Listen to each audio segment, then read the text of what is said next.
नमस्कार श्रोते हो, तुम्ही ऐकताय रेडिओ देवगिरी 91.2 FM व्हायरस लोकसंस्कृतीचा.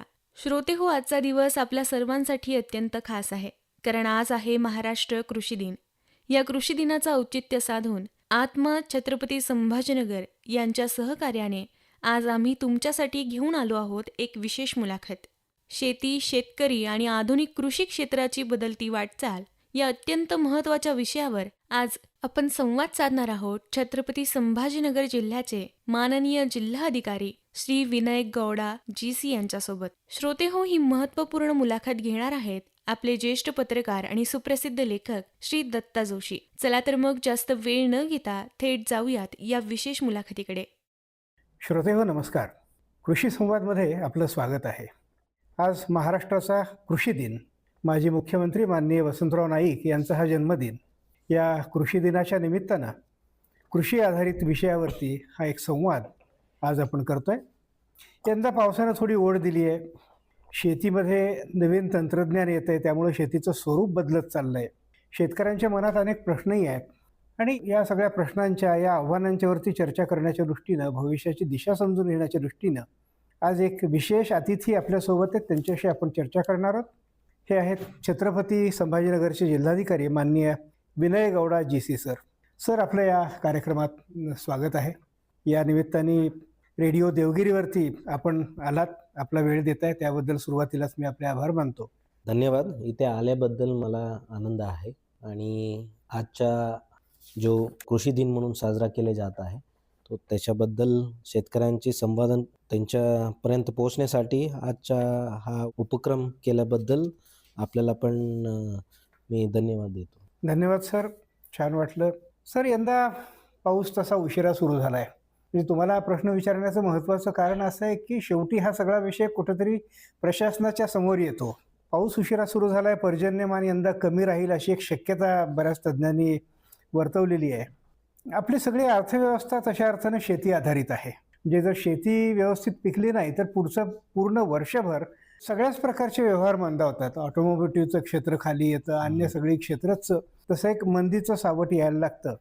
तर या अनुषंगानं ही एक संभाव्य परिस्थिती आहे. परमेश्वर करो असं काही होऊ नये, पण समजा दुर्दैवानं असा सिनेरिओ समोर आला, शेती व्यवस्थित पिकत नाही असं लक्षात आलं, पावसा पाण्याची ही सगळी अडचण लक्षात आली, तर शेती म्हणून प्रशासन या दृष्टीतनं आपण काही विचार करून ठेवलाय का? काही उपाययोजनेची तयारी आपल्या बाजूने काही सुरुवात झाली आहे का? तुम्ही जो म्हणाला ते अगदी खरं आहे. यावर्षी एल निनोच्या प्रादुर्भावामुळे मान्सून उशिरा झाले आणि ते कमी राहण्याच्या शक्यता पण आहे. तसा आपला IMDने त्यांच्या फोरकास्टमध्ये सांगितलेलं आहे. या संकटाचा सामना करण्यासाठी आपला कृषी विभागाने ते आपत्कालीन जिल्हा कृषी आराखडा तयार केलेला आहे. त्या आराखड्यामध्ये प्रत्येक गोष्टीसाठी म्हणजे पाऊस कमी पडले तर काय करावे, पाऊस लांबले तर काय करावे, हा सर्व माहिती शेतकऱ्यांना दिलेला आहे. मी आपल्या माध्यमातून सर्व शेतकरी बांधवांना आवाहन करतो की जो आपला आराखड्यामध्ये दिलेल्या सूचना आहे ते पालन करावे, ताकी कोणताही मोठा चॅलेंज पुढे समोर आला तर ते चांगल्या रीतीने आम्ही फेस करू शकतात. याचबरोबर सामूहिक शेततळे मोठ्या प्रमाणावर उभारण्याचं विशेष मोहीम घेतलं तर एक पूर्ण ते एल निनोच्या प्रादुर्भावामुळे होणाऱ्या परिस्थितीला पुढे जाण्यासाठी एक मोठा आपल्याला बळ मिळेल. म्हणजे पडणाऱ्या पावसाचा जास्तीत जास्त फायदा लोकांपर्यंत पोहोचवायच्या दृष्टीने वाहून जाणारं पाणी अडवून शेतकऱ्याच्या माध्यमातून. सर, मग त्याच्यासोबतच याच्यात काही ॲडव्हर्स झालंच तर पीक विमा योजनेच्या बद्दलही त्याच्याबद्दल काही सांगू शकाल? पीक विमा योजना असा एक शासनच्या योजना आहे. तो त्याच्या माध्यमातून कोणताही घटना घडला, अतिवृष्टी झाला या वर्षीसारखा काही दुष्काळ झाला, ते सर्व समयमध्ये शेतकऱ्यांना एक सेफ्टी नेट म्हणून तयार केलेला योजना आहे. सर्व शेतकरी बांधवांना मी आवाहन करतो की जास्तीत जास्त त्यांनी पीक विमा योजनेचा लाभ घ्यावे. त्यांनी ते पीक विमा योजनेच्या खाली त्यांच्या स्वतःच्या शेतीचे रजिस्टर आणि रजिस्ट्रेशनची कॉस्ट आहे, पीक विम्याचा तसा हप्ता पण खूप कमी आहे त्या मानाने आणि खूप सकारात्मक हा सगळा दृष्टिकोन आहे. पण सर, एक यात बऱ्याच शेतकऱ्यांच्याकडनं एक फीडबॅक येतो म्हणा किंवा एक चर्चा, बऱ्याचदा ही चर्चा अनाठायी पण असू शकते, परंतु खूप चांगल्या योजना शासनाच्या आहेत, प्रशासनाच्या आहेत, पण प्रक्रिया कधी कधी खूप किचकट आहे अशी एक प्रतिक्रिया लोकांच्याकडनं येते. सहजपणाने शेतकऱ्यांपर्यंत या सगळ्या योजना किंवा याचे फायदे पोहोचत नाहीत असा एक आरोप केला जातो. त्या विषयात तुम्ही काय सांगाल? नाही, याच्यासाठी आता कृषी विभागामार्फत सिंगल विंडो सिस्टम म्हणजे एक खिडकी योजना सुरू केलेला आहे. याच्यामार्फत आता शेतकरी आता महा-डी-बी-टी पोर्टलवर फक्त एकदा नोंदणी करायची आणि एकदा मागणी करायच्या आणि अर्ज करणे, त्याच्यानंतर कागदपत्राच्या पडताळणी, मोका तपासणी, अनुदान अदायगी हे सर्व ऑनलाईन पद्धतीने होणार आहे आणि एक वेळ अर्ज केल्यानंतर त्यांच्या पूर्ण प्रक्रिया ऑनलाईन प्लस पारदर्शक पद्धतीने होणार आहे. ताकी जो आता पूर्वी जो त्यांच्या मनात शंका होता या मध्ये मिडलमॅनचा काय रोल आहे, आता पूर्ण बंद झालेला आहे आणि पुढे शासकीय योजना शेतकऱ्यांपर्यंत पारदर्शक पद्धतीने आणि वेगवान पद्धतीने होईल. म्हणजे तशा अर्थाने विचार केला तर सगळं नियंत्रण शेतकऱ्याच्या हातात. ॲपवरती तुम्ही रजिस्टर करा, नोंदणी करा, त्याची फॉर्मॅलिटीज ऑनलाईन पूर्ण करा आणि थेट लाभ सरकारी योजनांचा शेतकऱ्यांच्या घरापर्यंत पोहोचतोय. त्याच्यामध्ये बाकी या प्रोसेसची आता फार मोठी आवश्यकता उरलेली नाहीये. बरोबर. ही खूप छान पारदर्शकता आहे. मला वाटतं हा कम्प्युटरायझेशनचा एक खूप चांगला विनियोग या सगळ्या ह्याच्यामध्ये होतोय. तंत्रज्ञान बदलतंय. पण या बदलत्या तंत्रज्ञानात सर सगळीकडे चर्चा चालू असते AI टेक्नॉलॉजीची. IT सेक्टरमध्ये आहे किंवा अन्य जिथं थेट तंत्रज्ञानाचा उपयोग होतोय त्या ठिकाणी ITचं तंत्रज्ञान इंडस्ट्रियल एरियामध्ये म्हणा किंवा IT किंवा कम्प्युटरच्या विषयात आलंय. पण शेतीच्या विषयात IT असा काही विषय सरकारी पातळीवरती येतोय का की त्याचा फायदा समाजाला मोठ्या प्रमाणात होऊ शकेल? नक्कीच. राज्य कृषी क्षेत्रात AIचा वापर वेगवान वाढत आहे आणि महाराष्ट्र असा एक राज्य आहे ते स्वतःच्या AI पॉलिसी असणारा देशातील पहिलं राज्य आहे आणि शेतकऱ्यांसाठी महाराष्ट्र शासनाने महाविस्तार AI हा ॲपचा पण लॉन्च केलेला आहे. ओके. हा ॲपच्या माध्यमातून पिकांच्या माहिती, रोग, कीड व्यवस्थापन आणि उत्पादन पद्धतीच्या याविषयीची संपूर्ण माहिती देतात आणि सर्वात उत्तम म्हणजे हा ॲप शेतकरी आपला स्थानिक भाषेत म्हणजे मराठीमध्ये पण प्रश्न विचारू शकतात आणि मराठीमध्ये ते उत्तर पण देणार आहे. हा सर्व जो फीचर्स आहे हे ॲप शेतकऱ्यांसाठी एक कृषी तज्ञ ॲडवायझर सारखा काम करेल. क्या बात आहे. म्हणजे कृषी तज्ञ किंवा हा फार्मिंगचा ॲडव्हायझर तुमच्या खिशात आहे. म्हणजे तुम्ही हवं त्या ठिकाणी तुमचा मोबाईल काढताय, काही पिकावरती रोगराई पडलेली आहे, फोटो काढा, काढायचे. पाठवा, तुम्हाला इमिजिएट मिळेल. सोल्युशन मिळतं, आयडेंटिफिकेशन होतं. शेतीच्या बद्दलच्या म्हणजे पूर्वी जे नमुना घेऊन कुठेतरी जायला लागायचं हो. टेस्टिंगसाठी वगैरे, तर AIचा खूप चांगल्या पद्धतीचा उपयोग आणि त्यात महाराष्ट्र आपलं पहिलं राज्य आहे. पहिलं राज्य इतक्या चांगल्या प्रगत महाराष्ट्र शासनाचं प्रशासनाचं पण खरं हे अभिनंदन करण्यासारखी गोष्ट आहे आणि त्यात प्रशासनाच्या माध्यमातून आपण पण पुढाकार घेऊन या सगळ्या गोष्टी शेतकऱ्यांपर्यंत पोहोचवत आहे. ह्या सगळ्या गोष्टी खरोखर खूप क्रांतिकारी आहेत. म्हणजे पूर्वी जे उत्तम शेती, मध्यम व्यवसाय आणि कनिष्ठ नोकरी असं म्हटलं जायचं, आज जे चित्र उलट झालंय. पण अशा पद्धतीची मदत शेतकऱ्याला मिळणार असेल तर उत्तम शेती पुन्हा एकदा प्रस्थापित व्हायला नक्कीच मदत होईल. हे सगळं खूप क्रांतिकारी आहे. नक्की. सर आता थोडंसं आपण स्थानिक काही विषयांच्याकडं, म्हणजे आता आपल्याकडं संभाजीनगर जिल्ह्याच्या जिल्हाधिकारी पदाची जबाबदारी आहे आणि स्थानिक पातळीवरती शेतीशी संबंधित अनेक छोटे छोटे विषय हळूहळू विकसित होत आहेत, विस्तारत आहेत. त्याच्याबद्दल थोडीशी माहिती जाणून घ्यायची इच्छा आहे. एक एक करत आपण, मला असं वाटतं की पुढे जाऊयात. दुग्ध उत्पादनावरची प्रक्रिया या विषयात आपल्याकडची परिस्थिती सध्या काय आहे? तर दुग्ध व्यवसाय हा आपल्याकडील एक अत्यंत महत्त्वाचा कृषीपूरक व्यवसाय आहे. जिल्ह्यात मका पीक मोठ्या प्रमाणावर घेत असल्यामुळे पशुखाद्य मुबलक प्रमाणावर उपलब्ध आहे. त्यामुळे पशुधनही मोठ्या प्रमाणावर आहे. शेतकऱ्यांना नफा वाढविण्यासाठी आम्ही आता व्हॅल्यू ॲडिशन कसा वाढवावे त्याच्यावर भर देत आहोत. आम्ही नवीन युवक कृषी उद्योजकांना दुग्ध प्रक्रिया उद्योगांचे प्रशिक्षण देत आहोत, ताकी ते फक्त दूध उत्पादनावरती नाही पण पुढे जाऊन त्याच्या प्रक्रियावरती पण काम करेल आणि त्यांनाच ते व्हॅल्यू ॲडिशनचा पूर्ण लाभ मिळणार आहे आणि ओव्हरऑल आपला शेती आणि शेतीपूरक सेक्टर डेव्हलप होईल. म्हणजे जे शेतीच्या विषयामध्ये पण आता आपण पाहतो की फक्त शेती उत्पादनापेक्षा प्रक्रिया उद्योगाच्या माध्यमातून नफा वाढवायचा आणि त्यातनं शेतकऱ्याची संपन्नता वाढवायची. तर तोच ओघ आता या दुधाच्या विषयामध्ये पण आपण हा सगळा आणतो आहोत. खूप छान हे पण पाऊल आहे. सर, आपल्या भागात अलीकडच्या काळामध्ये रेशीम शेतीची, सेरिकल्चरची बऱ्यापैकी चांगली चर्चा सुरू आहे. अनेकांनी सेरिकल्चरमध्ये काम सुरू केलंय. काही संस्थांनी त्या विषयामध्ये काही मार्गदर्शक प्रकल्प उभे केलेले आहेत आणि नुसत्याच सेरिकल्चरच्या उत्पादनाच्याही पेक्षा म्हणजे फक्त रेशीम उत्पादनाच्याही पलीकडे जाऊन वस्त्रोद्योगापर्यंत काही पोहोचलेला आहे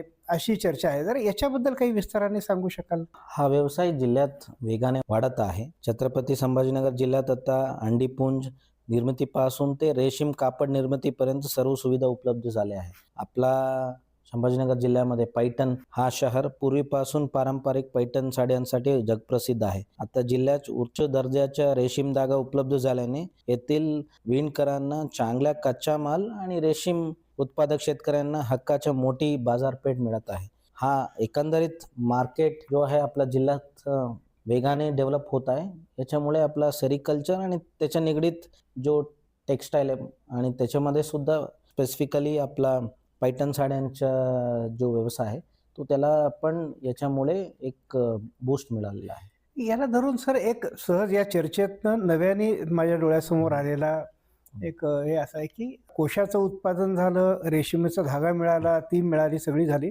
वस्त्र पण तयार झाली. पण याच्या मार्केटिंगसाठी काही कल्पना व्यक्तिशः तुमच्या मनात, तुमचा एवढा प्रशासनातला अनुभव आणि असा आहे, तर एक व्यक्ती म्हणून मी तुम्हाला हा प्रश्न विचारतोय की या दृष्टीने तुम्ही काही सुचवू शकाल का? याच्यामध्ये आता कोणत्याही वस्तू तयार झाल्यानंतर जोपर्यंत चांगला मार्केट भेटत नाही त्याला चांगला इन्कम येणार नाही. आपला जिल्ह्यामध्ये युनेस्को वर्ल्ड हेरिटेज साईट 2 आहे आणि याच्या व्यतिरिक्त एक ज्योतिर्लिंग पण आहे आणि याच्या अलीकडे जाऊन बरेचशा आपल्या सिटीमध्ये प्रेक्षणीय स्थळ आहे.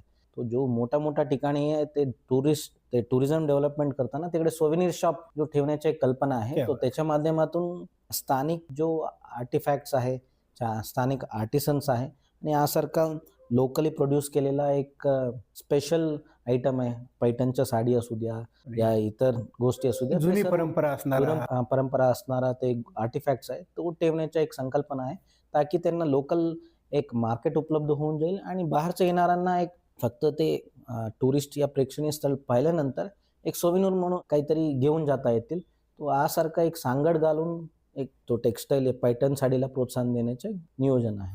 खूप छान. म्हणजे तुम्ही ज्या पद्धतीने हा विचार करताय, मांडताय आणि हे पुढे घेऊन जायची इच्छा आहे, तर यातनं नक्कीच या विषयाचं चित्र पण बदलेल अशी चिन्ह दिसत आहेत. या छोट्या उद्योगाच्या यादीमध्येच मधुमक्षिका पालनाचा एक विषय आता बऱ्यापैकी चांगला आहे आणि यातही काही ॲडव्हान्स अशा प्रकारचे प्रयोग आपल्या जिल्ह्यात चालू आहेत अशी पण माहिती मिळते आहे. जर याच्याबद्दल थोडंसं सांगाल, याचा नेमका शेतकऱ्यांना फायदा काय होणार अगदी आहे? बरोबर. मधुमक्षिका पालन प्रामुख्याने मधासाठी केले जाते, परंतु आपल्या जिल्ह्यात वाढता इंडस्ट्रियलायझेशन या वातावरण बदलमुळे याच्या एक नाविन्यपूर्ण पर्याय पण शोधलेला आहे. हा म्हणजे ते सीड प्रोडक्शनमध्ये मधुमक्षीचा रोल. मधुमक्षी जो आहे ते आपला नेचरमध्ये एक इम्पॉर्टंट पॉलिनेटर असतो आणि कृषीमध्ये सुद्धा सीड तयार करण्यासाठी या फायनल कोणताही एखादा क्रॉप यील्डसाठी पॉलिनेशन खूप महत्त्वाचा असतो. त्याच्यामध्ये पण क्रॉस पॉलिनेशनच्या गरज जो असतात ते मधुमक्षीच्या मार्फत खूप मोठ्या प्रमाणावर होतात. त्याच्यामुळे सीड प्रोडक्शन आणि फायनल क्रॉप यील्ड हे दोघी वाढत आहे. हा एक सांगड घालून फक्त मधुमक्षीचं पालन मधासाठी नव्हे पण ओव्हरऑल फार्मिंगसाठी वापर केले जात आहे ताकी आपला मधाच्या प्रोडक्शन प्लस आपला फार्म यील्ड दोघी वाढ आपल्या जिल्ह्यात होत आहे. खूप म्हणजे दूरदृष्टीचं हे सगळं मॉडेल आहे. म्हणजे यातनं मला असं वाटतं की मग हे सगळं करणाऱ्या शेतकऱ्यांना म्हणजे ते आपण जे म्हणतो आम के आम गुठली के दाम असं काहीतरी होणार आहे की हे पण आहे, ते पण आहे, मध पण मिळतोय, पॉलिनेशन पण होत आहे, बीजोत्पादन पण होत आहे. याचे खूप चांगले दुहेरी तिहेरी फायदे शेतकऱ्यांना नक्की मिळू शकतील. खूपच छान आहे सर. आणि आता एक कळीचा विषय सध्या एक चालू आहे, तो शेतकरी उत्पादक कंपन्यांच्या विषयातला. आपण सुरुवातीला जसं सांगितलं की फक्त फार्म प्रोड्यूस तयार करणं आणि विकणं याहीपेक्षा त्या प्रोड्यूसवरचं प्रोसेसिंग, यातनं व्हॅल्यू ॲडिशन आणि त्यातनं शेतकऱ्यांची संपन्नता, हा जो काही प्रवास आहे याच्यामध्ये आकडेवारी जर पाहायला गेली तर आपला जिल्हा अशा प्रकारच्या शेतकरी उत्पादक कंपन्या स्थापन करण्यात, संचालन करण्यात आघाडीवरती आहे अशी एक माहिती आहे. जर याच्याबद्दल थोडंसं सांगाल? शेतकऱ्यांची एकी हेच आमचा सर्वात मोठा बळ आहे. FPC म्हणजे शेतकरी उत्पादक कंपन्या जो आहे तो आपल्या जिल्ह्यात, आपला पूर्ण राज्यात असणारा एक one of the largest districts आहे आणि याच्या माध्यमातून शेतकऱ्यांना भरपूर फायदा मिळतो. शेती करताना त्यांना नफा मिळण्यासाठी जो इनपुट्स ते वापरतात ते कमी दरात मिळाला पाहिजे प्लस जो आउटपुट येतात शेतीपासून शेतीमाल त्यांना चांगला दर मिळाला पाहिजे. हे दोघी म्हणजे इनपुट्स आणि आउटपुट हे दोघांच्या वरती काम करणारा हा शेतकरी उत्पादन कंपनी आहे. शेतकऱ्यांना एकत्रित आल्यामुळे त्यांना बियाणे, खते, कीटनाशक हे सर्व चांगल्या भावाने खरेदी करू शकतात. त्याचप्रमाणे हा FPC बरेच ठिकाणी गोडाऊन बांधलेला आहे, ताकी शेतीचा माल जो आहे ते गोडाऊनमध्ये ठेवू शकतात आणि जेव्हा ते मार्केटमध्ये चांगला दर भेटेल तेव्हा ते विकू शकतात, ताकी शेतकऱ्यांना जो डिस्ट्रेस सेल करावा लागतो तो करण्याची गरज पडणार नाही. असा एकंदरीत आपला जो शेतकऱ्यांच्या लाईफ सायकल आहे त्याच्यामध्ये एक खूप मोठा फरक पडतोय. आणि ह्याचबरोबर आपल्या जिल्ह्यामध्ये अनेक महिला शेतकरी उत्पादक कंपनी सुद्धा आहे. तो त्याच्यामध्ये भागधारक म्हणजे शेअर होल्डर्स आणि संचालक डायरेक्टर्स हे केवळ महिला शेतकरी आहे. आणि हा कंपन्या अतिशय उत्तमरित्या चालत असून आणि उलाढालमध्ये पण कोट्यावधी रुपयांच्या त्यांच्या काम झालेलं आहे. म्हणजे महिला स्वावलंबन, सबलीकरण, म्हणजे मुलगी शिकली, प्रगती झाली हा एक विषय, पण शेतीमध्ये उतरून पण महिला इतक्या चांगल्या पद्धतीने कामगिरी चांगली बजावतायत आणि पूर्ण घराला, कारण जेव्हा महिलेच्या हातात पैसा येतो त्यावेळेला तो नक्कीच सन्मार्गाने वापरला जातो. बरोबर आहे. बऱ्याचदा अनेकदा असं होतं की पुरुषाच्या हाती आलेला पैसा थोडा इकडं तिकडं छंदाफंदामध्ये खर्चायची शक्यता असते, पण महिलेच्या हातात आलेला पैसा चुकीच्या मार्गाला जात नाही, त्यातनं घर उभं राहतं. तर हे खूप मोठं काम मला वाटतं आपल्या नेतृत्वाखाली आपल्या जिल्ह्यामध्ये होतंय. खूप छान आणि सगळी ही थक्क करणारी या सगळ्या विषयातली अभिमानास्पद अशी ही कामगिरी दिसते आहे. शेतीच्या विषयामध्ये इतक्या वेगवेगळ्या पैलूंनी प्रशासन काम करतंय, तंत्रज्ञानाच्या विषयात काम करतंय, नियोजनाचं आहे, सामुदायिक प्रयत्न, त्यातनं शेती विकसित होतीये. तर हे खूप चित्र प्रेरणादायक आहे आणि आपल्या नेतृत्वाखाली जिल्ह्याच्या या सगळ्या कामाला एक चांगली दिशा मिळते. खूप आशादायक चित्र मला असं वाटतं हे आहे. या आपल्या मुलाखतीच्या समारोपाच्या याच्यात आपण या शेतकऱ्यांसाठी, महिलांसाठी, या आया बहिणींसाठी काही संदेश देऊ इच्छिता का? धन्यवाद. आपल्या जिल्ह्यातील सर्व शेतकऱ्यांना माझा एकच संदेश आहे की प्रशासन नेहमी तुमच्या पाठीशी खंबीरपणे उभे आहे. नवीन तंत्रज्ञानाचा स्वीकार करा, एकत्रित या आणि कोणत्याही मदतीसाठी कधी निसंकोचपणे संपर्क साधा. सर, खूप खूप धन्यवाद. आम्ही पाहतोय आपलं शेड्यूल जिल्हाधिकारी म्हणून अतिशय बिझी असतं. याच्यातनं पण महाराष्ट्र कृषी दिनाच्या निमित्ताने आपण हा आवर्जून आमच्या श्रोत्यांसाठी वेळ काढलात आणि शेतीच्या आधारावर या एकूण सगळ्या विषयावरती तुमचं चिंतन, प्रशासनाची भूमिका, पावलं याच्याबद्दल विस्ताराने मार्गदर्शन केलं. मी रेडिओ देवगिरीच्या वतीने आपले मनःपूर्वक आभार मानतो. माननीय विनय गौडा GC सर, आपण या जिल्ह्याचे जिल्हाधिकारी म्हणून जे योगदान देत आहात त्याच्याबद्दल शुभेच्छा आणि शेतकऱ्यांना अधिकाधिक लाभ मिळवून देण्यासाठी आपण जे प्रयत्न करत आहात त्याबद्दल आपले मनःपूर्वक आभार. धन्यवाद. खूप खूप धन्यवाद. तर श्रोते हो, आत्ताच आपण ऐकलं कृषी दिनानिमित्त छत्रपती संभाजीनगरचे जिल्हाधिकारी माननीय श्री विनय गौडा GC यांची दत्ता जोशी यांनी घेतलेली विशेष मुलाखत. ऐकत रहा रेडिओ देवगिरी 91.2 FM, वारसा लोकसंस्कृतीचा.